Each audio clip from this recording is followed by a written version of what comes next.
fait un bail qu'on s'est pas vu. Comme vous le savez, cette année j'ai eu un petit bébé et pour être honnête ça a été hyper difficile d'être régulière sur YouTube. Mais aujourd'hui je suis là pour vous donner quelques conseils pour perdre du poids sans faire du sport. Alors ne vous méprenez pas, jamais je ne vous conseillerais de ne pas faire de sport parce que c'est hyper bon pour la santé, mais c'est vrai que des fois on n'est pas motivé et on a quand même envie d'entreprendre des choses à côté. Donc si c'est le cas, cette vidéo est pour vous. Mon premier conseil pour perdre du poids sans faire de sport, eh bien c'est de faire hyper attention à son alimentation. Il n'y a pas de secret. On ne va pas pouvoir manger n'importe quoi, ne pas faire de sport et perdre du poids. Donc, comme on veut faire attention à son alimentation mais qu'on ne veut pas s'affamer non plus, eh bien le meilleur moyen de procéder, c'est de calculer le nombre de calories dont vous avez besoin.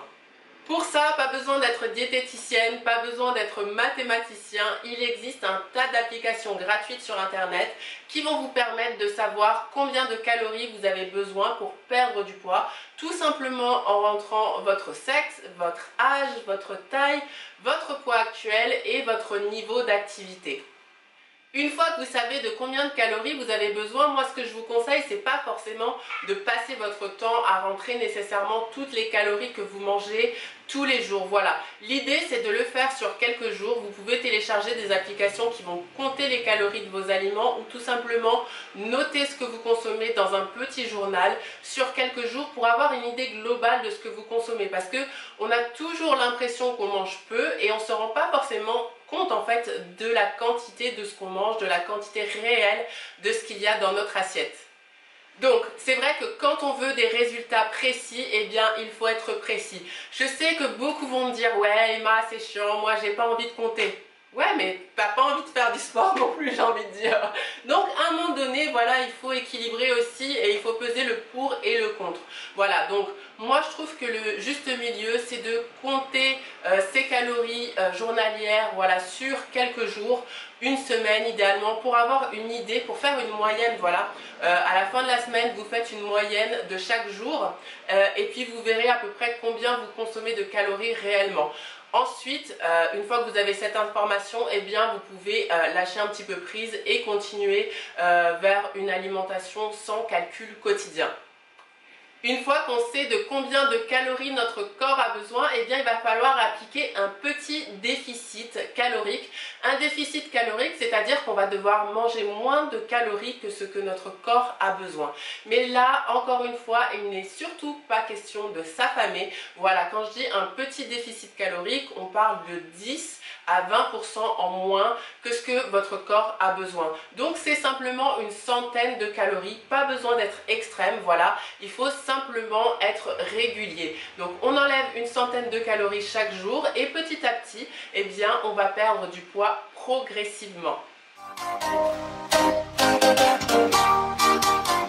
En ce qui concerne la composition de tes repas, parce que tu dois te dire ok d'accord, je réduis mes calories, mais qu'est-ce que je mange Emma? Parle-moi concrètement.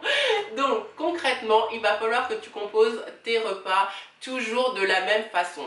Protéines, glucides et lipides. Voilà, je vais traduire, t'inquiète pas. Donc les protéines, c'est quoi? Les protéines, c'est par exemple la viande. Moi, je te conseille d'opter pour des viandes maigres telles que le poulet et les viandes, voilà, qui vont être riches en protéines et faibles en matières grasses. Tu peux aussi opter pour du poisson, pour du fromage blanc, pour des petits Suisses qui sont très riches en protéines et que tu peux utiliser le matin par exemple au petit déjeuner. Et vraiment quand tu n'as pas le temps, tu peux aussi opter pour des protéines en poudre pour être sûr que tu consommes suffisamment de protéines. Mais voilà, opte toujours pour l'alimentation naturelle et si vraiment tu n'as pas le temps ou tu as du mal avec la viande ou certains aliments, voilà, tu peux opter pour cette option de temps en temps. Sachant que moi, ce que je te recommande en période de perte de poids, c'est d'opter pour 1,5 à 2 grammes de protéines par kilo de poids de corps. Parce que quand on cherche à perdre du poids, eh bien ce qu'on veut, c'est surtout maintenir sa masse musculaire, voilà, pour ne pas maigrir flasque. C'est également aussi important de consommer des protéines parce que ça va demander beaucoup plus d'énergie à notre corps pour les digérer et donc on va brûler plus de calories également. Après Après les protéines, on choisit les glucides. Les glucides, c'est quoi? Les glucides, c'est les féculents, les légumes, les fruits. Voilà, ça c'est vraiment hyper important d'en consommer suffisamment. Alors bien sûr, on n'exagère pas sur la quantité de féculents, mais vraiment il ne faut pas les supprimer. Au niveau des légumes, on y va à volonté, on peut se lâcher, on se fait plaisir, voilà. C'est aussi également des fibres, donc c'est vraiment important pour la perte de poids. Et pareil, les fruits, voilà, ça va être notre plaisir en termes de sucre, voilà. Ensuite, on va consommer des lipides. Donc les lipides, c'est les graisses. Alors effectivement, c'est quelque chose de calorique. Mais c'est pas parce que c'est calorique qu'il faut les supprimer. Et c'est pas parce que c'est calorique qu'on n'en a pas besoin. Vraiment, les lipides, c'est essentiel, notamment au niveau hormonal. Donc il faut toujours consommer des lipides, mais voilà, avec modération. Qu'est-ce que ça veut dire modération? C'est-à-dire que par exemple, si tu cuisines ton déjeuner, eh bien tu utilises une cuillère à soupe d'huile d'olive. Ça suffit, pas la peine d'en mettre des tonnes, voilà, de verser. Si tu consommes par exemple une poignée de noix, voilà, les noix sont riches en lipides, et bien tu en prends une quinzaine, une vingtaine, mais voilà, tu t'endors pas dans le paquet de noix, quoi.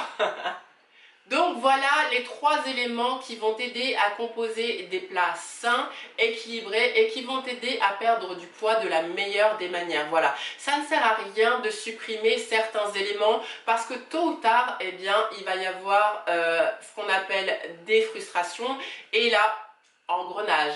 Donc voilà, je t'invite vraiment à composer chacun de tes plats de cette manière. Protéines, glucides, lipides. Si tu manques d'inspiration pour préparer tes repas, tu sais que j'ai créé différents e-books de recettes qui proposent non seulement les calories, mais également les macros adaptés à la perte de poids et au maintien musculaire. Voilà, c'est vraiment des recettes hyper complètes. Tu trouveras des recettes aussi bien pour le matin, pour le midi, le goûter et le soir. Donc n'hésite pas à aller faire un tour en bas dans la barre de recherche pour voir si ces recettes peuvent t'aider. Dernier élément qui va t'aider à perdre du poids sans faire de sport, eh bien c'est simplement de rester motivé sur la durée. Voilà. Quand on ne fait pas de sport et qu'on veut perdre du poids, ça sert à rien de vouloir aller vite. Donc ça prend un petit peu plus de temps. Et voilà, il faut rester motivé sur la durée. Voilà, il faut accepter que comme on ne fait pas de sport, eh bien on a fait un choix. Eh bien ça va prendre un petit peu plus de temps, mais ça va quand même fonctionner. Donc voilà, on y va progressivement. On se met pas des défis impossibles de je veux perdre 5 kilos en une semaine, ça ne sert à rien. L'idée c'est vraiment d'y aller lentement mais sûrement pour ne pas reprendre ces kilos aux premiers écarts venus. Voilà. Et quand on va lentement, on ne crée pas de frustration, on continue à se faire plaisir, on continue à manger suffisamment et ce sont des kilos qu'on va perdre durablement. Petit récapitulatif, donc pour perdre du poids sans faire de sport, la condition sine qua non, c'est de savoir combien de calories j'ai besoin.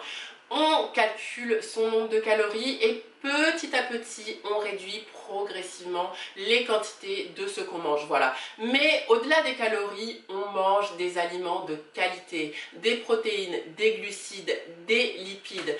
Ensuite, on fait preuve de créativité pour prendre un maximum de plaisir dans son assiette. Et dernier élément, eh bien, on tient sur la durée. Voilà, on va lentement mais sûrement.